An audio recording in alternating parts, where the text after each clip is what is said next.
To me, I'm an advocate for Google Business Profiles because one, it's free. Two, Mhm. you're the one in control of it, so you can upload and put in as much information as you need about your practice. And Mhm. three, it increases your chances when you have clients locally who are searching on Google, especially if you are able to successfully get your profile to show up within the map section on the Google search results. This episode is sponsored by TherapyNotes, therapynotes.com.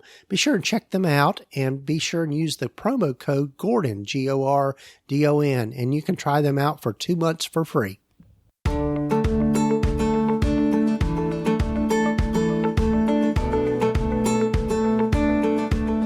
Over 15 years ago, when I started my private practice, I had to learn a lot, and most of it the hard way, and I don't think you need to do the same. Hi, I'm Gordon Brewer, a licensed psychotherapist, and welcome to the Practice of Therapy podcast, part of the Psychcraft network of podcasts. Join me in this journey of discovery as we have conversations with other leaders and professionals in both the mental and allied health fields. Join us as we explore both the business and clinical sides of running a private practice.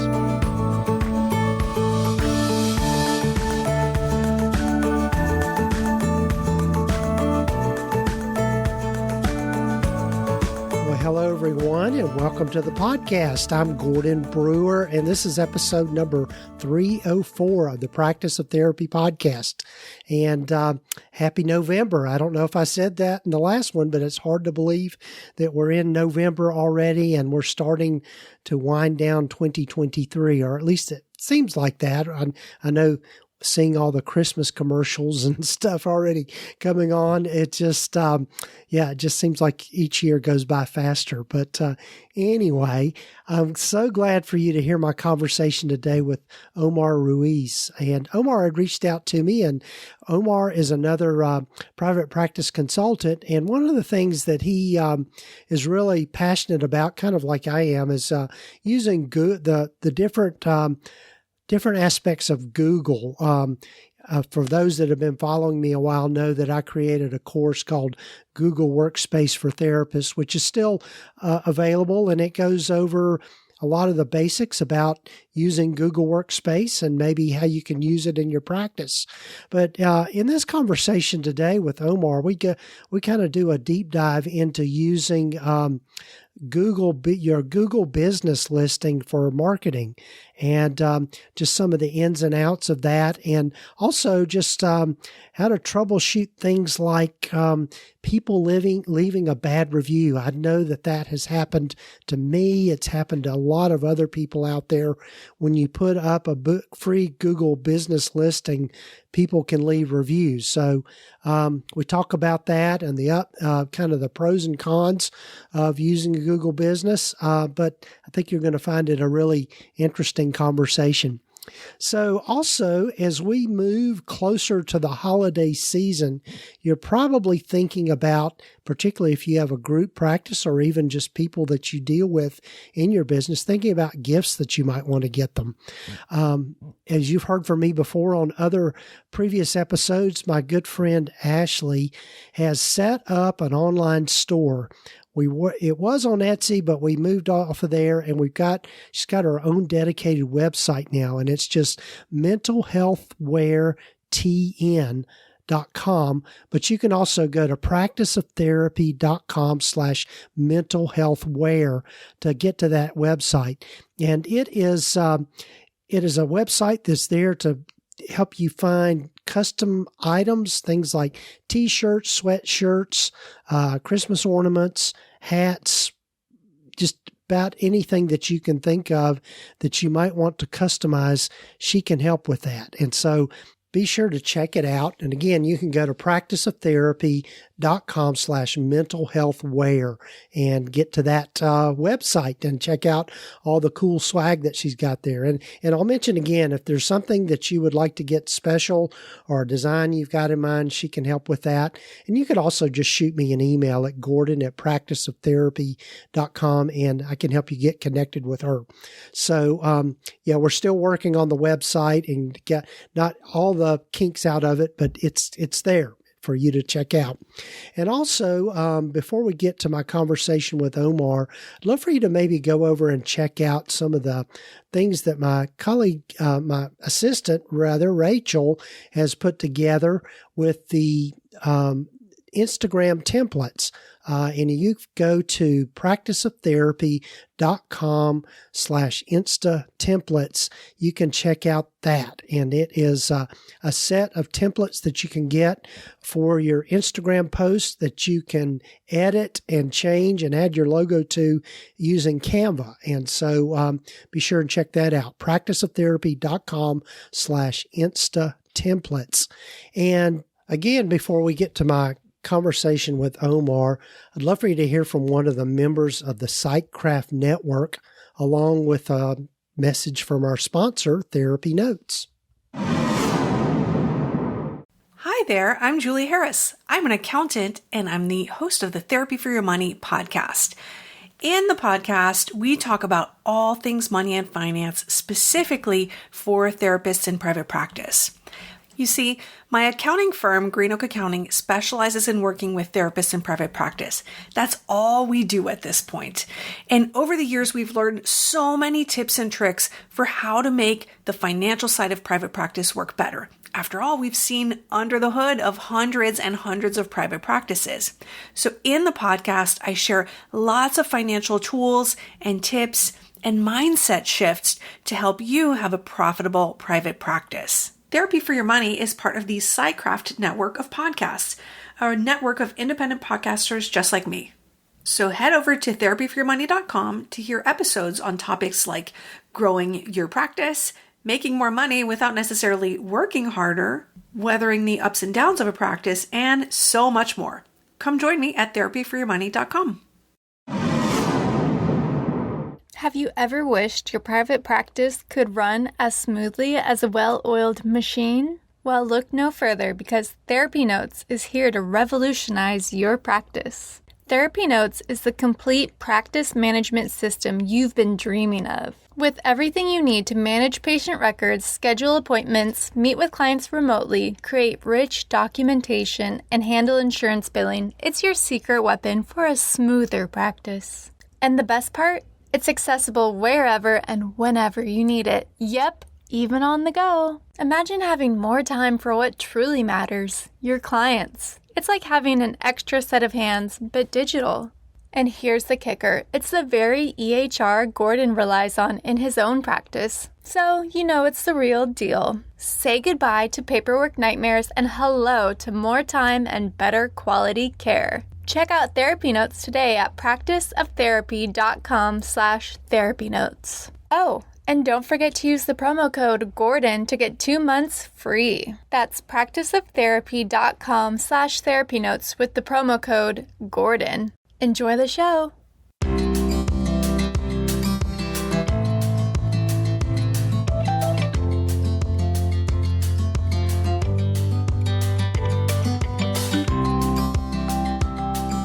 Well, hello, everyone, and welcome again to the podcast. And so glad to have with me today Omar Ruiz. Welcome, Omar. Hi, thank you so much for inviting me. Yes. And so I was just catching up with Omar here before we started recording. And Omar, you've been in private practice kind of on and off, I think, since 2014 and gotten into doing some coaching and really helping people handle the marketing side of things. But as I start with everyone, why don't you tell folks a little bit more about yourself and how you've landed where you've landed? Yes. So for those who are not familiar with me, my name is Omar Ruiz. I am a licensed marriage and family therapist out of Boston, Massachusetts.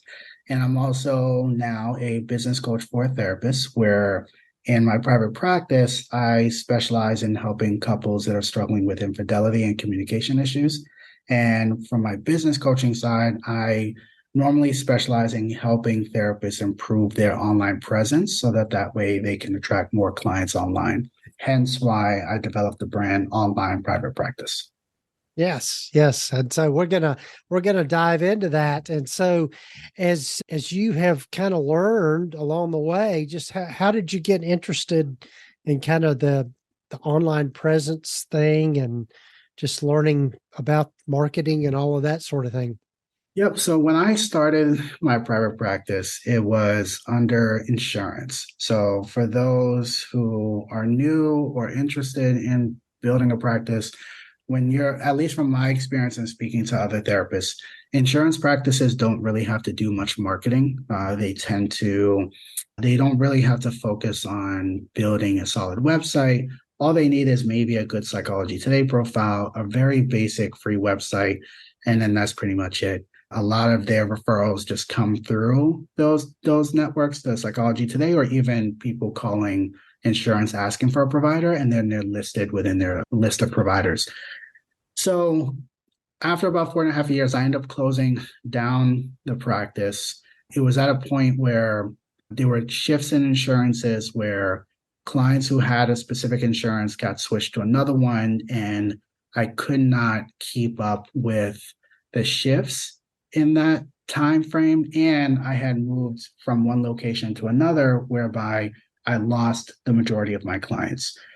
So at that time, I had a house. Unfortunately, I was underwater with the mortgage. I could not catch up, and because I wasn't really doing much marketing, it was very hard to get my caseload to where it needed to be. So I had to make an executive decision of closing down the practice and just applying to work full time at a school. So I worked as a middle school counselor.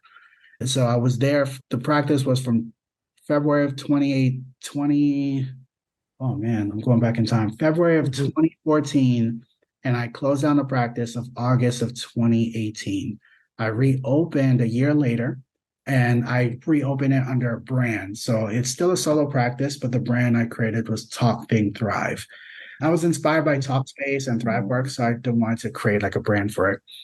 And this was just months. I reopened in September 2019, and this is months before COVID.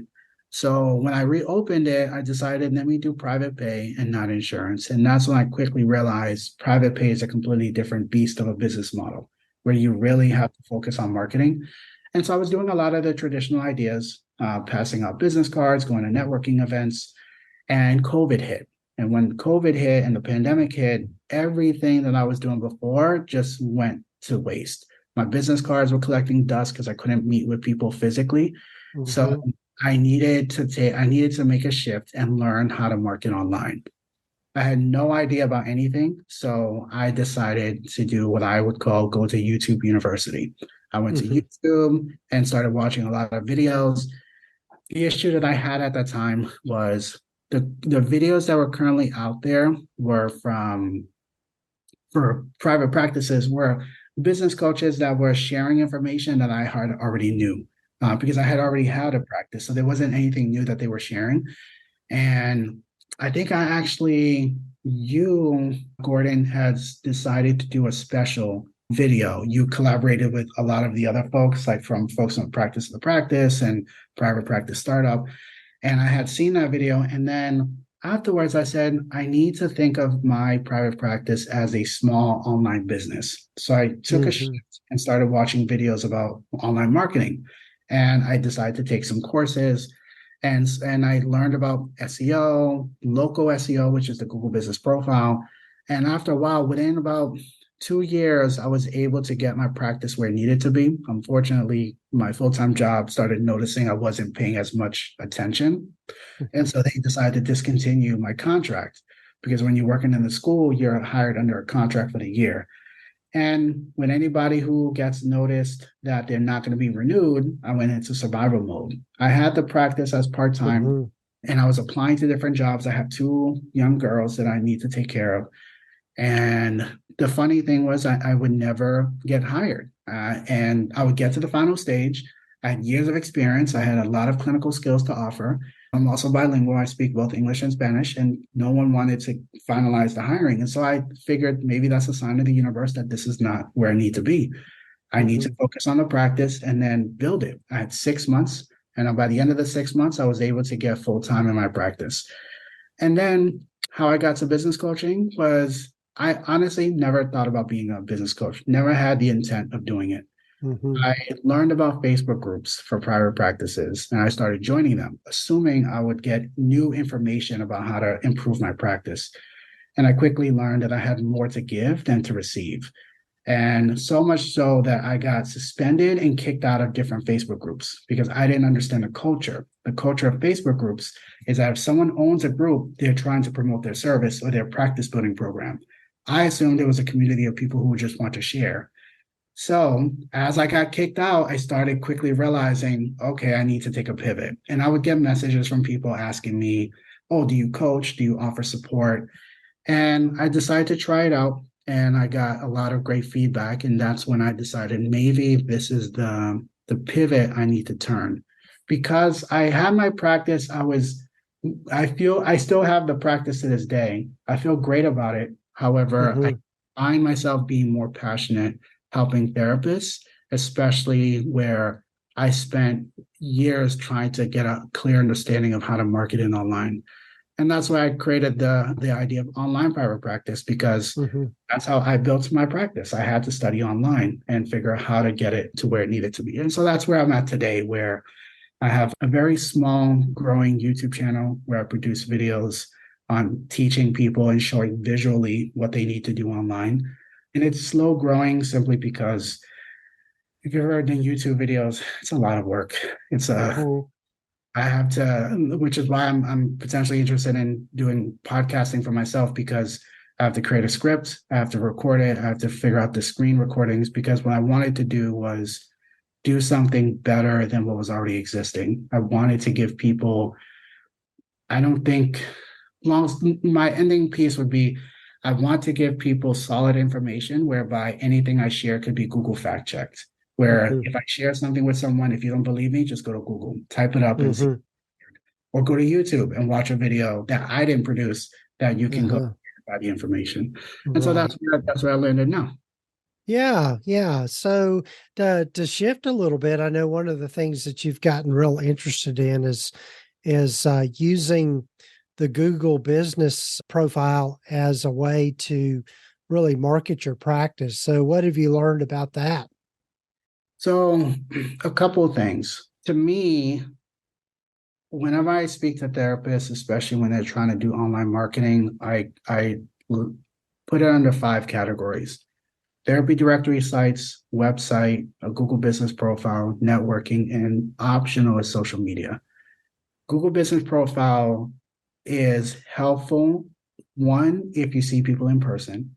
And 2, it allows you to get shown within the Google search results faster than if you were to do search engine optimization for your website or SEO. SEO in general takes between 9 to 18 months for any page of your website to get shown, because it's considered a long-term marketing strategy. Google Business, however, if you set it up correctly, then you could get traction to that profile. So for the audience who doesn't know, Google Business Profile is a free business listing that's offered by Google. You literally go to Google, type up Google Business Profile, and you sign up. It's almost like compared to like a Better Business Bureau profile or Yelp profile where people can leave reviews. It's designed as a panel that if you go on a desktop and you search up your name, it should show up on the right-hand side of the screen.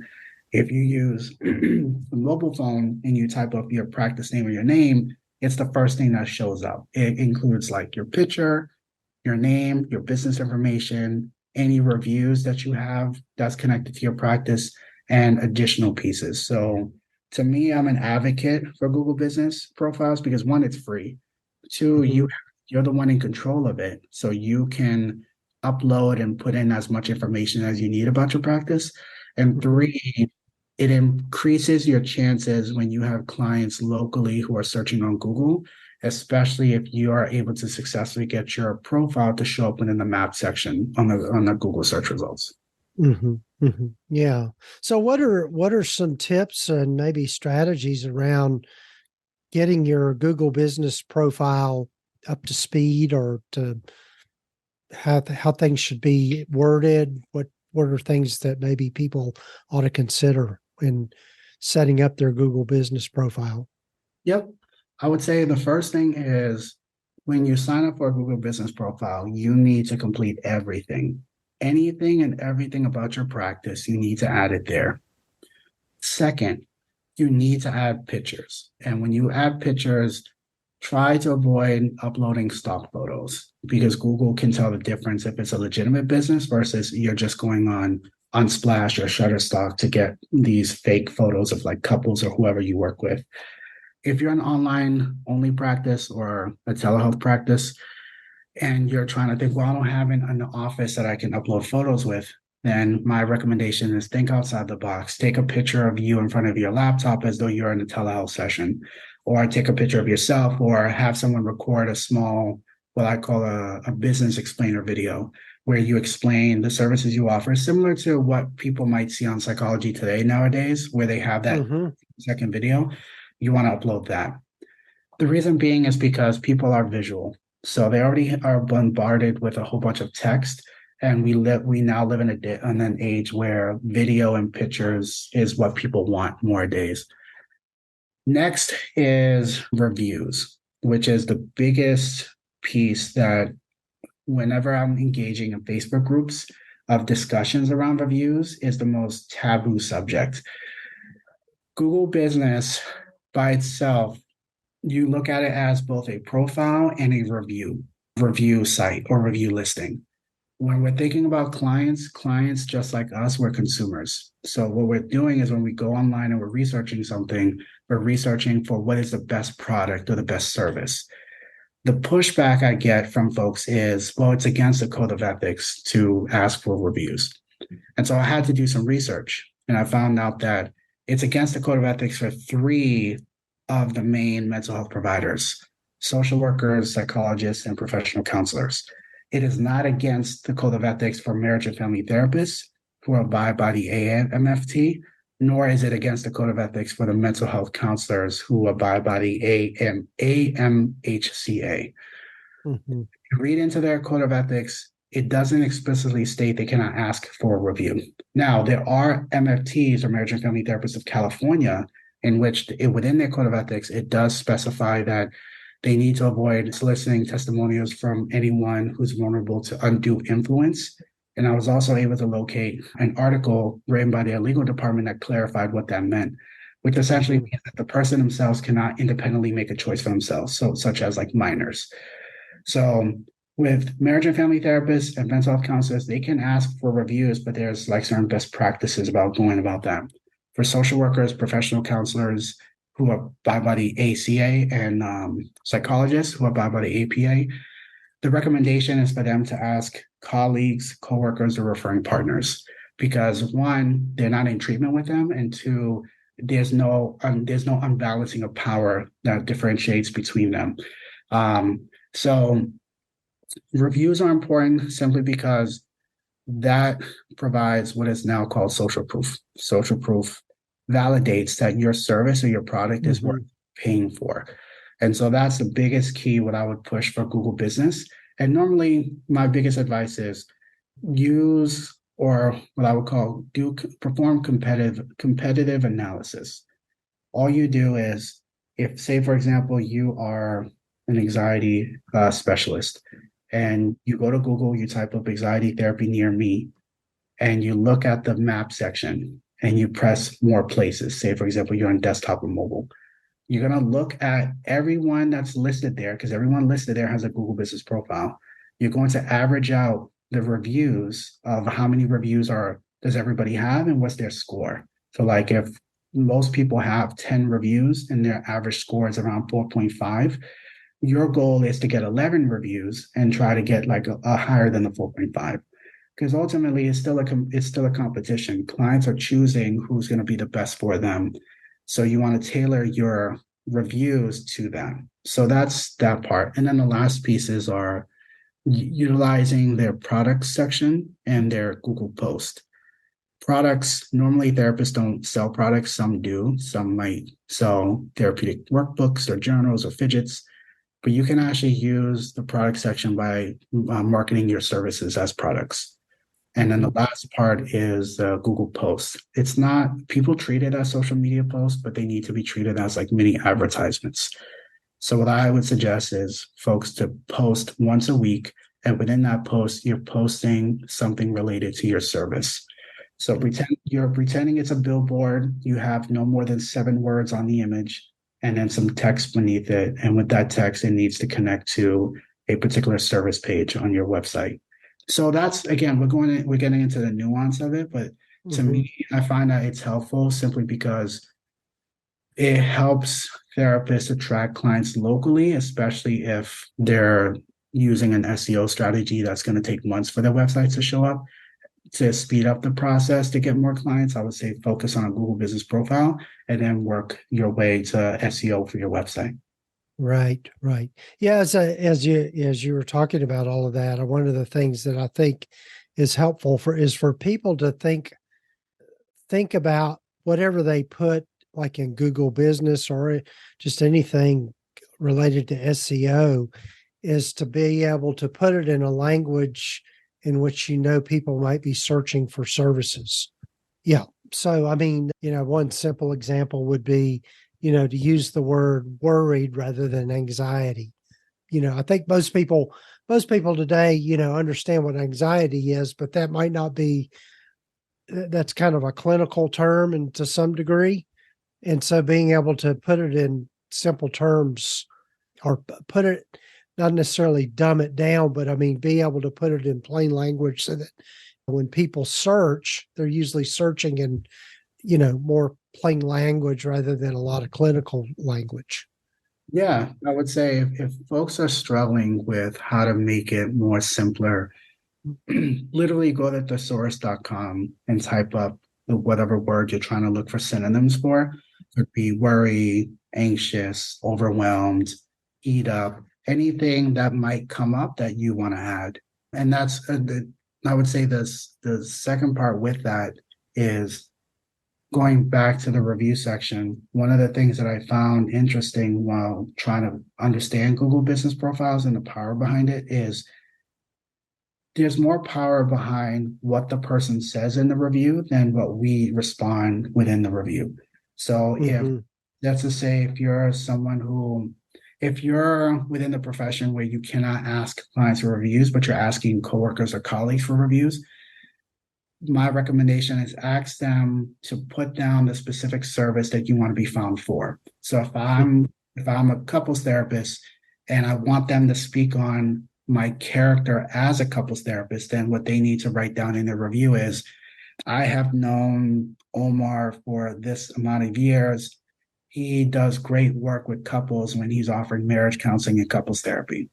When they write that within the review, Google will start noticing it, and it's called review justifications. It's anytime you search something, and if you look at the map section and certain words are bolded within the review, it's because Google is trying to showcase to the searcher, this person actually offers the service you're looking for.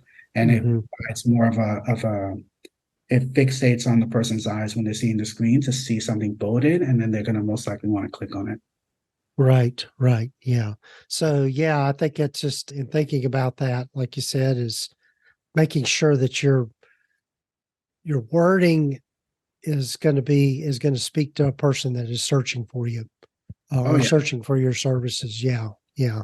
So, well, this might be a little bit of a detour here, Omar, but and I guess reason I'm asking this is because it's come up a few times for colleagues or whatever, where you might have a disgruntled client or patient, and so they go in to the Google Business and give you a negative review. So what are some strategies around that? Because from what I hear, Google doesn't let you take down any reviews unless it's just completely slanderous or something. Yep. So that's a great question. So to clarify with people, there are ways to remove reviews. However, you would have to really dig into the weeds of Google's policies, whereby they will only remove a review if it goes against their content policy. So if, say, for example, there's a local pizza shop near me that actually got closed down because there was an investigation on the owner. Locals left reviews saying you shouldn't treat your workers that way, or how dare you abuse immigrants in that manner. And what was interesting is the likelihood is that that owner was able to submit a request to Google to say, these reviews do not fit to our business. Even though Google has no idea what's been happening as to why they were getting an FBI investigation. However, those reviews were removed because it goes against their policy as far as like what people can leave. Now, if a client leaves a negative review, the first thing I tell therapists is you have to respond to that review. The concern that people have is around HIPAA. Now, as a lot of therapists are aware, with HIPAA, it's more about protecting the client's confidentiality. But from a business perspective, we can still respond in a HIPAA compliant way as long as we're not identifying that we have worked directly with them. All you would have to do is you would have to respond saying, thank you so much for your review. We strive to offer the best quality care to our patients.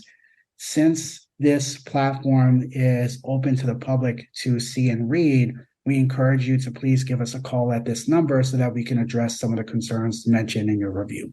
And then period. That's it. Because what you're trying to do is you're trying to get that conversation offline onto a phone call to try to mitigate what the issue was.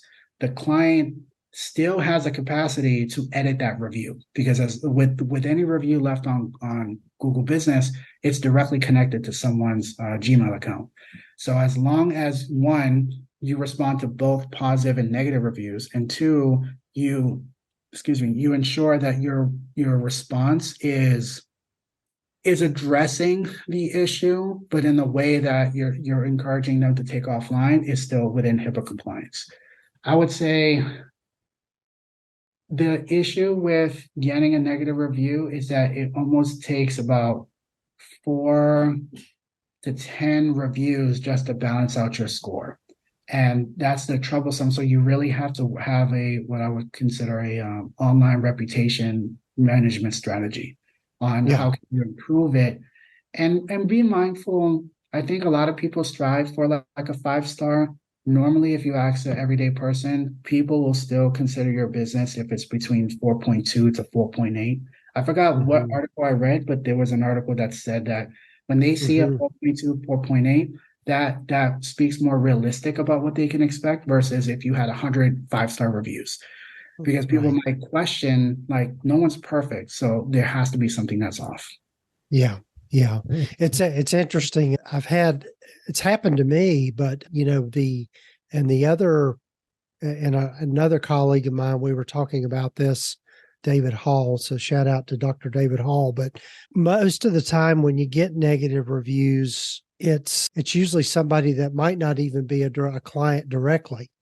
And it might be that they, maybe they had trouble getting through to make an appointment, or they had trouble with something that was totally unrelated to your services. And so that, in those cases that do come up, but I agree with you. I think you do need to respond and do it in a way that lets the other people that can maybe come through see that you're responding in a kind and compassionate way, but is also protecting the person's privacy. So, I mean, I totally agree, and just invite them to, contact us directly, and we'll try to, whatever the concerns are, and be able to deal with it in that way. Yeah. What I explain to therapists is that because you're starting and building a business, this is part of that, which is customer service. And so when people read that, they can see that you're attentive as a business, you're addressing the concern, and you're trying to offer some sort of solution.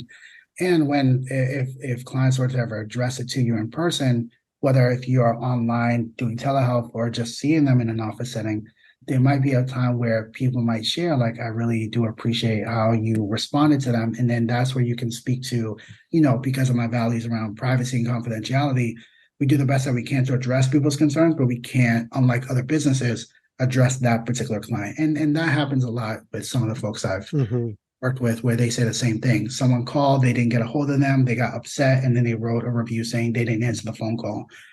I tell people context matters for a consumer, because if I'm a consumer, I read, like, if I see a restaurant that I enjoy and I'm reading and most of the people are saying good things about the food, but bad things about customer service, I still might want to try that restaurant. I just may not. I'll just do a takeout and just focus on the food instead of having to sit and have that same experience. Right. Yeah. So good advice there. So, Omar, I need to be respectful of your time, but tell folks a little bit more about your consulting, and I know you've got some resources for people as well. Yeah, so I'm offering every therapist the ability to have a free consultation if they required or needed it. Within that consultation, essentially, I go over what are your practice goals. If you have a Psychology Today profile, we'll take a look at it so I can give you some quick feedback about it. The services that I, as of now, offer tend to focus on two things: individual coaching, which is set for like 45 minutes. And the other is what I call a group marketing intensives. That's basically a 4-hour program where it could be between 1 to 10 people, however many people sign up. And that's where we will go through the different levels of online marketing strategies, such as therapy directories, website, Google Business, and going into the weeds of like SEO or search engine optimization. I'm in the works of possibly thinking about in 2024 creating my own podcast. I'm still in the works of organizing, trying to figure it out for myself. But in the in-between time, if anybody wants to schedule a free consultation, they can go to onlineprivatepractice.com, or they can see any of my free videos on YouTube, and you can just go to YouTube and search up Online Private Practice. Great. And we'll have links in the show notes and the show summary for people to get to it easily. Well, Omar, thanks for being on the podcast, and hope we'll be talking again with you here soon.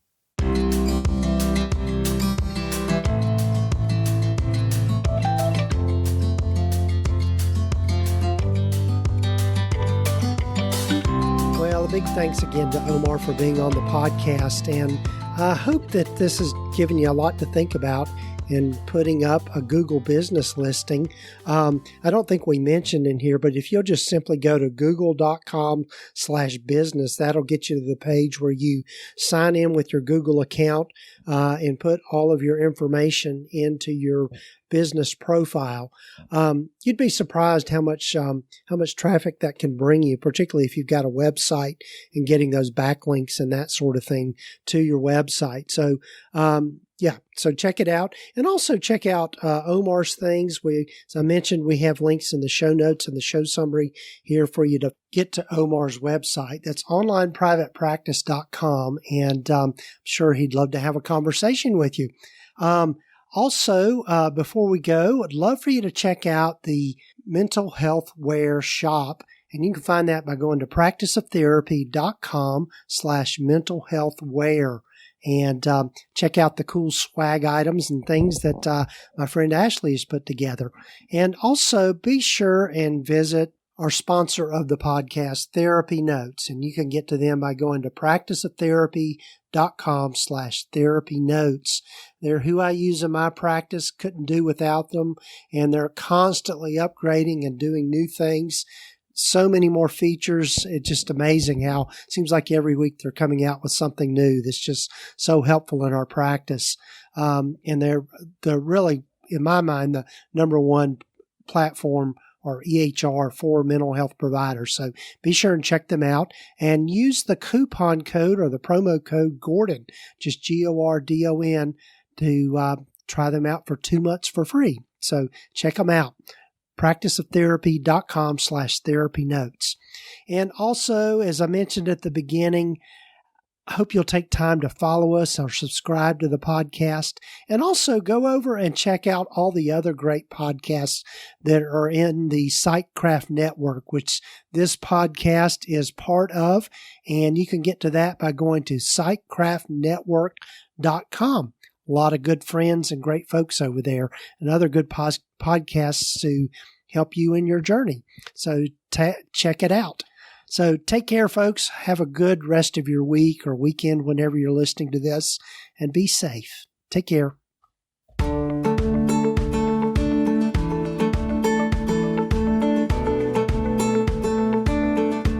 You've been listening to the Practice of Therapy podcast with Gordon Brewer, part of the Psychcraft network of podcasts. You can find out more about the other great podcasts in the network by visiting sitecraftnetwork.com. And if you haven't done so already, please visit us at practiceoftherapy.com and get your free private practice startup guide, along with a lot of other great resources and webinars and free things just by visiting. Also, be sure to follow us wherever you might be listening to your podcasts. This podcast is intended to be educational in purpose and is not intended to give legal, accounting, or counseling advice. If you need a professional, find the right person for that.